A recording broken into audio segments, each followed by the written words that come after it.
Everyone in the service industry has a story. Crazy customers, wild orders, and WTF moments. Do you want to start a tab? The podcast here to bring you those tales from beyond the bar. My name is Carl. I've been a bartender for almost 11 years now. I have some tales, have some stories, want to share. I'm Riley. I enjoy sitting at a bar, and I like to watch the stories unfold. I do have some experience, but not enough to be noteworthy. Noteworthy enough to, if I need batch margaritas, I know what girl I'm going to call. Yeah. So what we do is we sometimes have guests, sometimes we don't. And this is that time where we do not at the moment. But we pick off stories from Reddit or other internet outlets, and read them to you and give you our feedback. We will tell you if we think the guest or the bartender is an asshole. And then we rate it on a scale of 1 to 5, being an average story or a unique odd story. Right. We like to enjoy beverages while we do this. And today, since it's only 1 in the afternoon and we both have to work, Yes. we are doing a couple of non-alcoholic drinks. Same as last episode because we're doing these back to back. It's a S'mores dark brew from Untitled Art out of Wisconsin, Yes. and it's yummy. Yes, it is. Let's go ahead and just roll with the punches. I'll go ahead and start if you're okay with that.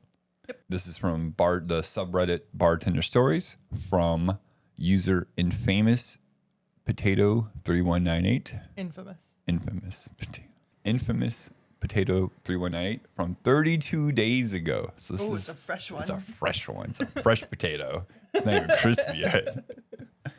And so this one, okay, I just kind of glided through this, and it just seemed like this is more of like he has a question to ask, and since I'm a bartender, Right. I'd like to answer that question for him. Okay. Or them. I don't know if it's him, he or she or whoever. Soliciting tips. This is the title. Soliciting tips. I am probably going to get some haters here, but I need some feedback. I've been doing this for a while, 15 years. I know how to make the classics, and I work at a good pace. I work in New York City for various catering companies. I make a flat $25 an hour. Tip jars basically not permitted. And if we are given a tip, we are supposed to put it away quickly. Here's the situation why I at my breaking point and why am I pushing the absolute boundaries of what is considered appropriate. Employee parties during the holidays are super crazy. People are drinking nonstop and mostly not tipping. And we are getting the same fucking rate when we are killing ourselves. Here's what I've been doing. Guy in a suit orders an old fashioned. He gets asked for which whiskey, bourbon or rye, extra cube for sweetness or not, double or single. He comes back again. Orders a Manhattan. Loves it. On the third visit, I say, if you could help us out with a couple bucks, that would be great. And this is actually working. We have been trained not to do this, but you know what? Not that it's a major accomplishment, but compared to most guys doing this in catering, I actually take pride in my craft. I really like making good, solid drinks. You would not believe it, but there was a guy the other day who thought an old-fashioned had vermouth in it. What am I doing could backfire for sure. I could get a compliment, or I could get a complaint and be told to leave the building. First thing is, I'm not going after everybody with this. Usually, it's the men I ask and not women, and it's always people who have come back to me. And at the end of the night, it really only amounts to $75 to $100 extra dollars. And when you think about it, that is not very much considering all the drinks I made for hundreds of people. Curious what people have to say. So it's kind of like a lot to unpack for sure. Yes. I used to do this. I used to be a catering bartender. That was basically my first bartending job. Right. Well, technically Buffalo Wild Wings, that was only for like a month or two, so I don't count that. But catering bartending I did for almost 6 years while bartending at a restaurant. And in Iowa, it's not law, but it's common for if the bar is hosted, which means the host of the party is paying for all the alcohol, we were not allowed to put out a tip jar. Okay. Because we would add gratuity to the end of the night of their bill, and we would split that gratuity on our paycheck with whoever worked that night.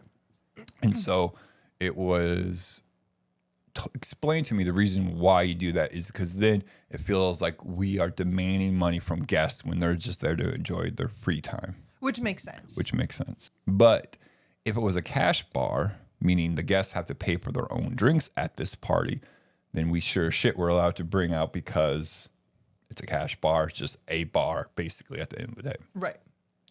That's in Iowa, and I've only done this in Iowa, specifically eastern Iowa. And he says he's in New York. He's in New York, and he gets a flat rate of $25 an hour. There's so much to start going over with this. Is first of all, the whole tip thing, is that Your company's policy, or is it a legal thing? right? That's really the number one thing right there. Right. If it's a company policy, you need to ask your boss, why is this a thing? Right. And if it's an issue with everybody, Mm-hmm. then they should change their policy, or you should move to have the policy changed. Right, because $25 an hour living in New York is not a living probably wage. like us making $12 an hour here in Right. Iowa. Like, you can do it, but it's like, yeah. So there's that. You know, obviously the company's it's probably going to align with the whole we're charging gratuity to this host, Right. and we don't want to make our guests feel Right. you And know, if they are charging gratuity, then you should see that. right and not getting paid just a flat rate of $25 an hour. Right. So that would be a big no-no on the company side Yeah. if they're charging gratuity, which should go to the bartenders and servers. So I'll stop you right there. And I've said it from the beginning of the story. Is it's actually not gratuity that these companies charge. And since they don't specifically say the word gratuity, they don't have to give it out as It's a service charge. It's a service charge. Right. And it's what we do at the fucking hotel. And it's what I bitch about all the time. I go, you guys, if you told your okay, so what I mean by all of this is you're going to see your bill for, let's say, $10,000. That's a big number, but I just math makes it easy. Yeah. makes it easy. So if you see your bill for $10,000 and it says gratuity for $2,000, which is standard 20%, then that is telling everyone, or I'm sorry, that you're putting yourself in a situation where that gratuity is going towards all the people that worked that event, all the servers, cocktail servers, waitresses, bartenders, whoever worked that catering event, it's going to go towards them. If you put what's known as a service charge on there, people who pay that bill still think that that's a gratuity. But it's not. And it's not going to. So what the company's going to do is they keep a percentage of that, and then they divide the rest out to that Based on what they see fit. what they see fit. So that's probably what's happening in all these, is that it's a service charge, not a gratuity. Right. And I fucking tell people, if you tell these fucking people that it's not, that's what you're doing it, they're all going to be pissed off. Right. Because if you think you're paying for a service charge, you think that means it's going to the going people. to your servers. Those people who provided the service. The people who served you something. So, anyways, that's a whole other podcast. Right. So that's how it is where I work at. I'm going to assume that's a standard through the United States type thing Right. when it comes to catering events.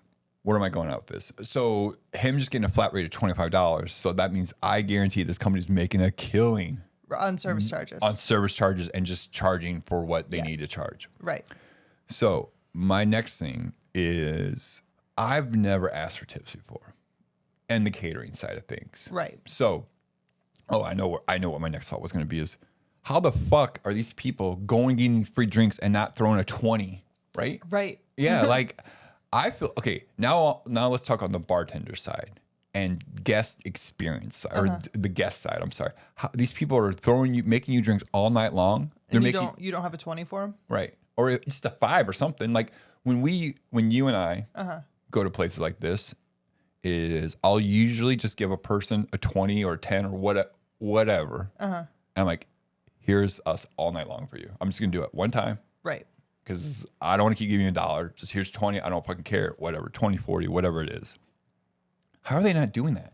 Right. I mean, Like, I'm not saying everyone has to do that, but I understand going to a wedding that's an open bar and not wanting to have to tip because you assume that's part of the experience. And I would understand when you worked for Winifred's, how they didn't want you to put out a tip jar because like people who are guests shouldn't feel like they have to tip. Right. I understand that. I'm not that person. I still want to give you a tip. I'm still going to have cash in my pocket for you.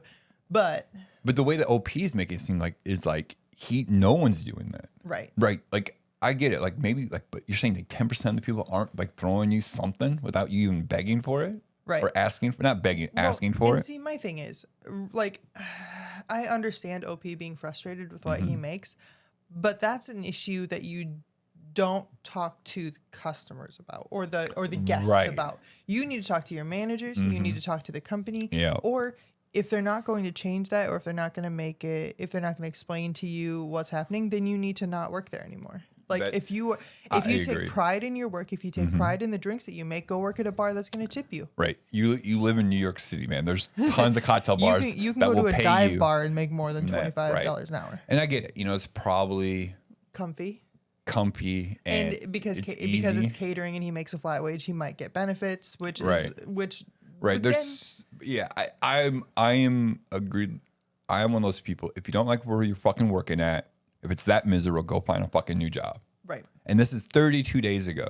In the past 3 years, the service industry has totally widened up to where you can go work wherever the fuck you want to. Pretty like much. it might not be he might not be able to go work at employees only Right. or PDT or PDT or something like that. But there's plenty of crap bars out there that are looking for There are employees. plenty of hotel bars that need somebody to make a right. good old fashioned, a good Manhattan, a good classic, Right. which If is you- what he if says. you can do all that, you have a resume to where you can go wherever you want. Right. You can. I mean, are you going only- to be in an elite bar? Maybe not. But are you going to make money? Yeah. And like if right now what you're worried about is making tips, and you're worried about making money.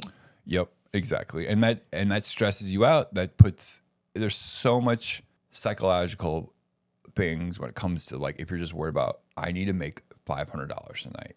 Like, you know, like there is studies and I believe that puts a lot of stress on you, then that manifests Right. into the customer experience and all this other stuff. So try to wrap this up because we could talk about there's a lot of things to unpack here, but I think this is needed to be talked about because it falls into I don't think you should be asking people for money, especially when it's this. If you're at a bar, like if I was at my bar and I had made this guy 5 drinks and he said they were all amazing and he's paying me per drink and he's only tipping me like 5%, I would say then it is okay to say, is there something else I could do for you? Like, am I not providing like a great customer experience for you? Like, Right.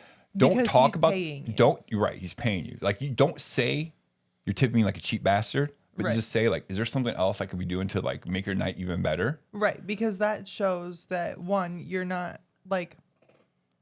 Look, I know you're not tipping me, but like, Yeah. what is it that about my demeanor or my interactions with you that are making you be a cheap asshole? Because at the end of the day, money's a touchy subject with no matter what class you are in. And by Right. class, I mean like, are you, like how much money you make or willing to Right. pay for shit. Well, and I mean, and tipping is an antiquated system, and like making a flat wage Yep. is the ideal Right. because you would know how much you're going to take home every day. It's basically having a salary, and a lot of countries do that. America just doesn't because income tax. Making a flat wage would be a good situation if you were making your worth, or if you were making a living wage. Then it comes down to a higher overarching issue. Right. Sorry. There's a lot of comments where people are saying stuff. So I'm trying to read. Like the OP is very responsive to everyone's thoughts about this. So I'm just trying to see if I can read one. So someone says, solicit those tips. I work in Europe for £10 hourly or €10 hourly. It's not enough to survive. Okay. Let me make one more thought before I read this. You agreed to what you got paid before you started the fucking job. You knew what you're going to get paid. You knew how it worked. And if you didn't, then you shouldn't have taken that job. They have to tell you what you're going to make when you get hired. You Right. can choose to not show up for your first day. And there might be circumstances where he just needed this job right away, and I get all that. But Then again, leave. we live in a time where you can go do whatever the fuck you want to anymore. So, okay. So, anyways, solicit those tips. I work in Europe for €10 hourly. It's not enough to survive. OP. Thanks for the support. Now an update. Tipping depends on the clientele. Example, Saturday night, 400 people equals 8 bartenders, super high volume like a nightclub. Solicited safely with only those I made special drinks for 8 to 10 people, tips $100, ended at $130. Sunday night, 200 people, 6 bartenders, sit down dinner. Did practically nothing. Everybody was respectful. $40 ended at 10:30. I got 20 for getting a coffee. Oh, and by the way, it was cold and he did not care. Why do we depend on so few people to help us out? It is always like 5% that carry us. Again, that goes to situational bartending Mm-hmm. and events. There were times where we would do these events where it's a sit down, Right. and I just made a couple Jack and Cokes, and it is what it is, man. Right. But then again, I'm in a different situation where people would tip me no matter what. If there was no tip jar, they're like, "Where's your tip jar?" Like I would say, I'm not allowed to have one out, but I won't say no. Right. And people just laughed and they threw me money, and we just had stacks of money. But at the end of the day, I hate to keep reiterating, you're choosing to keep working here. Right. If it's not enough, or if you feel like you need to go somewhere that is going to give you the tips that you need, you're going to, it's a gamble, because in this job, you're making $25 an hour flat, which you might not make if you go work a job that you can get tips freely. If you have 15 years of bar experience in New York City and you can make all the classics and probably more, you have a wide open resume. So, right. You can go work somewhere that's going to give you a good tip. So for story wise, a 1. Yeah. I mean, this is kind of different than what we're kind of there's no asshole in this group. I mean, honestly, I think the OP is kind of an asshole. Not because he's an asshole, but because he's entitled. About what he deserves. Correct. Which I'm not saying he doesn't deserve that. I'm saying he's entitled when he wants everybody to bend to him to get what he wants instead of going to find what he wants. Right. Yes. So I agree. Okay. Yeah, I'll do 1-3. See, you explain what I'm thinking. And that's why we're a match made in Dubuque, Iowa. Cedar Rapids, Iowa. Yeah, that's true. You said 1-3? 1-3. 1.1. Because this is like most of the bartenders I know. You have a lot of bartenders I know. You have two lanes. Yep. You have the I'm here to provide a good experience, and tips coming is great, and I know the better experience I give them, the more likely I am to make more money. Yep. The bartenders. And then there are bartenders who are like, oh, I'm just here, I need to make my money, blah, blah, blah, blah, blah. And you can tell that they're just here to make money. They don't really care about customer experience. And if they do care about customer experience, it's because they're putting on a face to make the money. Right. He seems like he's between the two. He's the middle of the ground. But again, that's all. It's all. He's explained himself, so that's all we're kind of stuck with. Now we're just assuming. Right. So I think it does come with. I've been doing this for 15 years. Why am I not making more? Like, why aren't you paying me more? That's a you problem. Yeah, you go make more money somewhere else. I mean, good luck for you, bud. But infamous potato.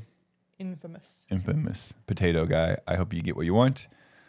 Maybe move out of New York City so shit ain't costing you $4,000 goddamn dollars. $25 an hour here. Let me tell you. I make after tips last year, 2022. I made $30.50. Yeah. $30.5. Yeah, but like when you put it into perspective, if $25 an hour, that would you'd have to work like less than a week to pay our mortgage. Yep. So. So yeah, if you have a story you want to share with us, go to our subreddit. Do you want to start a tab? The link is in the description of any platform or you're listening to or watching this. We do have all the socials: Instagram, TikTok, Facebook. Shoot us a DM if you want to share your story on there, or if you are a bartender, current or past, and have a lovely story that you would like to talk about with Riley and I on our podcast. Reach out. We are more than willing to have you on and have some fun. We have extra seats right here if you are local. Otherwise, you can call in. We'll do a Zoom call. Yep. So, all right, Riley, you got a story? I do. A quick one? It is a quick one. Quickie? It's from... This is a shot. What? Like a shot. Quick. Yeah. Okay, go. It's from Bartender Story subreddit 8 years ago. Ooh, 8 years. I went far back. Man, that's like the start of a relationship. From Tiny Donkey 4. He told an epic tale. It's called Stupid Students. Okay. So, here we go. The nightclub I used to tend bar in was starting to go under. They were losing money fast because the normal 30-year-old regulars were being scared off by a rough and messy crowd who had started to frequent the place. The rough crowd rarely spent the kind of money the old regulars used to spend. So in an attempt to get a bit of cash, the management decided to run a few student nights. And drunk students are stupid. Yep. So I'm tending bar in the private bar area, which we've opened because the place is so busy. I've got a bar that's only about 2 meters long, so like this table, but it's completely packed. So I've moved all my spirits from the speed rail to the back bar. The only bottles left in the speed rail are the vodka bottles that I'd filled with cordials. I saw the idiot do it out of the corner of my eye. He grabbed a lime cordial and ran with 2 of his friends. Love it. Love it. I didn't even try to stop him, just got the attention of the security and pointed at him. The doorman brought the thief and his friends to the bar and called the manager up. We tried not to lose our shit laughing, but told the guys that they were responsible for paying anything that they steal. They were freaking out until we charged them €5 for the bottle of cordial. Then the look on their face when they realized how stupid they were was absolutely priceless. So the juice wasn't worth the squeeze. You were waiting the entire time I was reading to say that, you idiot. Oh my God. Like, he's busy. That's ballsy. Yeah, man. Like, I feel weird when I try to like reach over the bar to get like the gun to fill my water back up. Yeah, I don't do that. Yeah, don't. Unless you're working. Yeah. Unless I'm working, thanks. Man, In your clothes and there's nobody there. right. That's hilarious. You're just working out of the corner of your eye. You see some dipshit think they're stealing a bottle of vodka. Right. So, okay. So either they're so drunk or they're just doing it. Like, it's a lime cordial. So it's green. It's tinted some color, but if it's dark. I mean, but like it could be pucker. Right. It could be. That's true. Like it could be something that had booze in it, and Right. it's just like a pre-mix cocktail or something. It's a student. He doesn't know what it is. He's just grabbing something because he thinks it's booze and he wants it for free. Look what I'm gonna do, Steven Roger. Guys, I only got €2 left. I can't afford another drink. Wait. I got you. I got it. Let's run. What the fuck? Oh my God. So yes, that's the part of bartending. Just like, what the fuck did I just witness? Like, Jesus Christ, you morons. I mean, smart move on the bartender though for moving all of the rail booze to the back bar and then putting just cordials and juices. Like that's genius because it's a student night. Somebody's gonna be stupid and try to do something. Well, that and plus he's just probably making a bunch of shit, right? Yeah. Just, that's all he's making is They're vodka making vodkas and gimlets and kamikazes and whatever, right? So that's funny. Were the kids asked? I mean, yes, they stole something technically, right? Not speaking on the value of the thing they stole, because at the end of the day, it would have been a $20 bottle, euro bottle, probably. Well, they would have, and they would have, but they would have charged bar price. So Bar price would have been like 100, yeah. So yes, were the kids the assholes? Absolutely, but they're like the fun asshole, right? They're like that annoying cousin at the Christmas party. Right. Like if it had been an actual bottle of booze, it would have been a lot more frustrating. Mm-hmm. But because it wasn't, it's just a fun story to tell. Yeah. 1-6. 1-6. I've never seen somebody ballsy enough to reach what? over You're the bar. bar. Right. See, I say my number, then you. So I'm gonna go like a 2.7. 2.7. I'm 2.2. 2.7 and 2.2. So yeah, you're right. I've never seen. That's a fucking lie. I've had people take bottled beers that I'm like, I know I'm just selling a lot of bottled beers, so I'm just getting them out of the cooler because I know I'm going to sell it here like in the next 5 minutes. Right. I've seen fucking people take that off me. Like, just charge it. Like, they're just pre-serving themselves and telling me to put it on their tab. I'm like, come on, man. Like, that's not how this works. That's wild. Yeah. Like Drunk people. people just like that. entitled. It's like, where are your parents? Like, who taught you how to function? I'm their fucking parent. Again, now would I just discipline them? Who taught you how to function in society, and what makes you think that's okay? Yeah. That's the entire theme behind this podcast. Is like, what makes you think that what your actions are Yeah. is acceptable within society? How can you believe that you are a functioning member of society when you do shit like this? Yeah. It's fucking crazy. So yeah, don't steal fucking bottles. Don't Remember. steal. Don't get too drunk. Don't berate people. And if you don't like your job, quit. Move on. Yeah. Move on. We live in a time. Move on. Try something new. Put on a new pair of socks. It's okay. It is fucking okay. It is okay to buy some new clothing and to get some new jobs. Crusty ass shoe, motherfucker. Says you who's wearing your Vans. Your shoes are 15 years old. They still work. Don't be a dick. Tip your bartender. Drink responsibly. You got it.